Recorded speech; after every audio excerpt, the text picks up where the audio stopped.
बिस्मिल्लाहिर्रहमानिर्रहीम। आज की जो हमारी वीडियो है वो पेपर डिस्कशन के हवाले से है। आज 8 जुलाई 2026 FIA की फेज़ स्टार्ट हुई है एग्ज़ाम के हवाले से, तो उनके MCQs को डिस्कस करते हैं। ये बेसिकली वही MCQs हैं, हमारे पास एग्जैक्ट पेपर तो नहीं होता, जो आप ही हमारे साथ शेयर करते हो और हम जो है ना उसके ऊपर क्या करते हैं, एक डिस्कशन वीडियो बनाते हैं। तो उसको आए मिल के डिस्कस करते हैं। मेरे पास जो पहला MCQs है, Quaid Azam's daughter buried in which country, कि किस मुल्क में दफन है। तो इसका जो सही जवाब था वो यूनाइटेड स्टेट्स मुल्क है और न्यूयॉर्क सिटी के अंदर वो क्या है, मदफून है। क़ायद आज़म की डॉटर का नाम था दीना वाडिया और उनकी 2017 में डेथ हुई थी। तो उनको कहाँ पे दफन किया गया, यूनाइटेड स्टेट्स में। फिर लार्जेस्ट डैम ऑफ पाकिस्तान, सबसे बड़ा डैम जो है वो कौन सा है, तरबेला डैम है बाय लेंथ। और मज़े की बात बताता चलूँ, दुनिया में ये दूसरा बड़ा डैम है। जो अर्थफील्ड डैम के हवाले से MCQ हो जाता है, दुनिया में दूसरा बड़ा अर्थफील्ड डैम तरबेला, पाकिस्तान में सबसे बड़ा डैम तरबेला।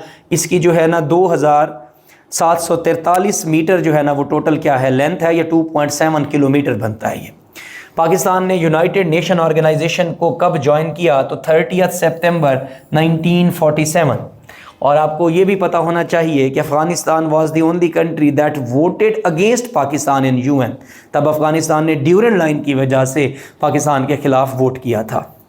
फिर कहता है कि इंडस रिवर कहाँ से निकलता है। इंडस रिवर तिब्बत रीजन से निकलता है। तिब्बत रीजन जो है ये चाइना में है। ये जो हिमालय के माउंटेन्स हैं इनको क्रॉस करें और जिस लेक से निकल रहा है उस लेक का नाम है मानसरोवर लेक।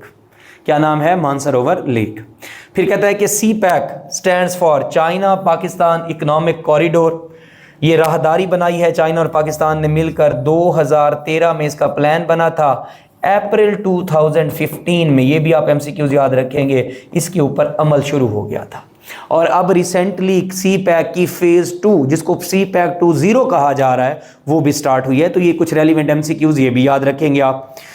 फिर दुनिया के अंदर कहता है largest desert in the world के अंदर इंटार्कटिका डेजर्ट। लेकिन आप इसको अपने पेपर के मुताबिक देखोगे, अगर कोल्ड डेजर्ट उसमें नहीं है, दो वाले, इंटार्कटिका और आर्कटिक, तो फिर आप इसका जवाब सहारा लगाओगे। वैसे तो MCQs को क्लियर करता है कि ड्राई डेजर्ट सबसे बड़ा कौन सा है, तो सहारा। कोल्ड डेजर्ट सबसे बड़ा कौन सा है, तो इंटार्कटिका। अगर ओवरऑल दुनिया में पूछे तो इंटार्कटिका। लेकिन बाज़-औक़ात MCQs की नोयत ऐसी होती है उसमें इंटार्कटिका और आर्कटिक का नाम ही शामिल नहीं है, तो फिर आप जाकर क्या लगाओगे, सहारा लगाओगे। तो आपने इसको अपने MCQs के मुताबिक ही जज करना है। फिर कहता है कि हु रोट हैमलेट। तो हैमलेट जो है विलियम शेक्सपियर ने जो है ना क्या लिखा था, ड्रामासिस्ट था, he was a great writer. तो उन्होंने क्या लिखी है, बेसिकली हैमलेट लिखी है। नेक्स्ट जो है कहता है कि highest waterfall in the world.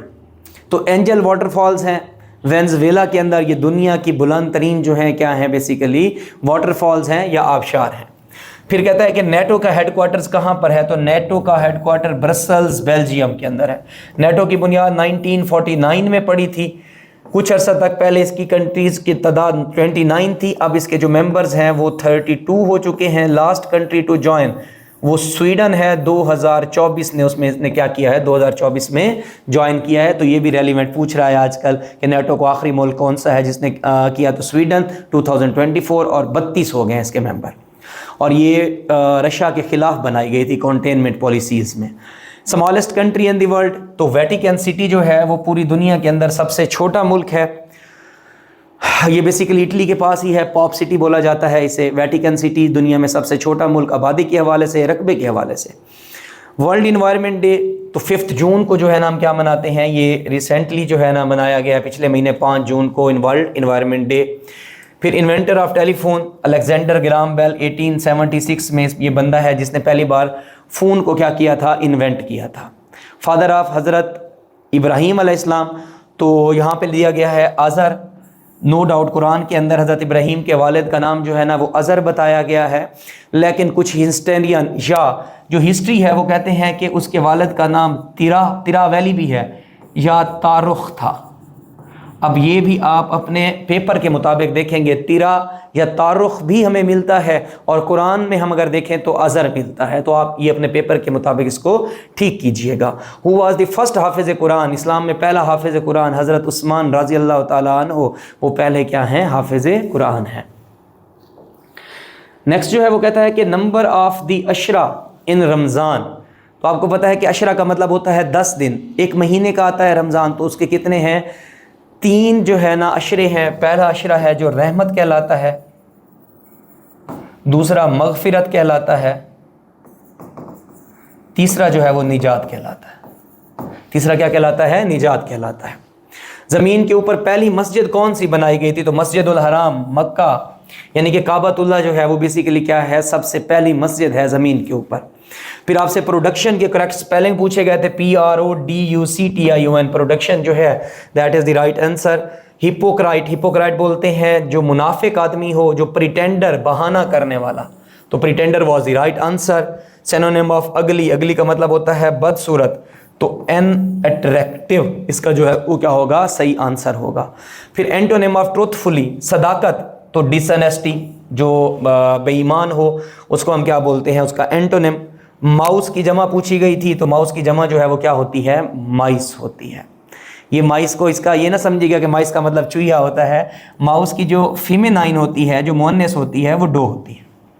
तो इसका मतलब है कि माउस की जमा जो है वो क्या है आपके पास? माइस है। नेक्स्ट जो है आपसे करेक्ट सेंटेंस पूछा गया था, जब मेरे पास जवाब शो हो रहा है, he does not like T was your right answer.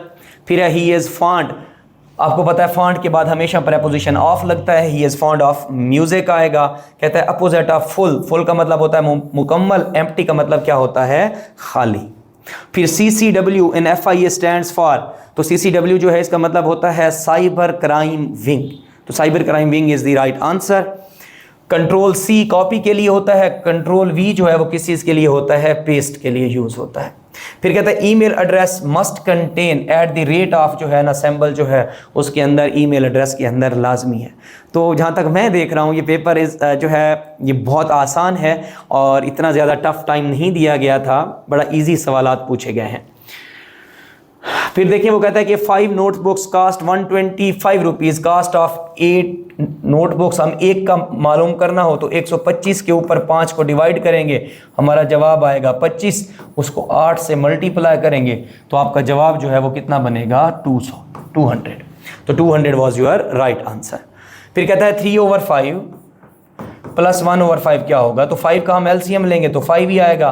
5 पे 5 को डिवाइड करेंगे 1 को 3 से मल्टीप्लाई करेंगे तो 3, प्लस 5 को 5 पे डिवाइड करेंगे 1 को 1 से मल्टीप्लाई करेंगे तो 1, तो 3 + 1 क्या आएगा? 4/5, तो 4/5 वाज योर राइट आंसर। फिर कहता है स्पीड 80 km/h, टाइम जो है वो 2.5 घंटे है, 2.5 आवर्स। बताएं डिस्टेंस कितना होगा? इसका फार्मूला है D = RT, या फिजिक्स में आप पढ़ते थे S = VT, एक ही बात है। डिस्टेंस हमने मालूम करना है, उसका रेट या स्पीड कितनी है? 80 है, 80 किलोमीटर है, और टाइम जो है वो 2.5 आवर है। मैं डेसिमल को उड़ाता हूँ तो नीचे 10 आ जाएगा, 0 से 0 के आंसर, फिर 25 को 8 से मल्टीप्लाई करूँगा तो फिर मेरा आंसर जो है वो 200 आएगा। फिर मेरा आंसर जो है वो क्या आएगा? 200 आएगा। जो नेक्स्ट क्वेश्चन है हमारे पास दैट इज़ बेसिकली 31।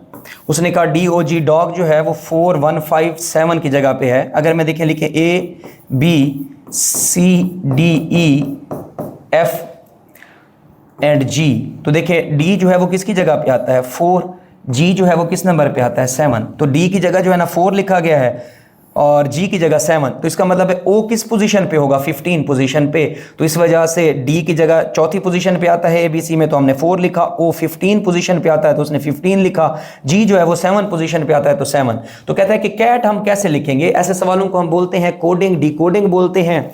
तो कैट के लिए C तीसरे नंबर पे आता है तो उसने 3 लिखा, A 1 नंबर पे आता है तो उसने 1 लिखा, T का जो पोजीशन है वो 20 बनता है, तो 3120 वाज योर राइट आंसर। तो ये कोडिंग डिकोडिंग के भी सवाल उसने डाले हुए थे। होपफुली आपके लिए ये वीडियो बेनिफिशियल रही होगी। मुझे अपनी दुआओं में याद रखिएगा। फ़ी अमानिल्लाह, अल्लाह हाफ़िज़।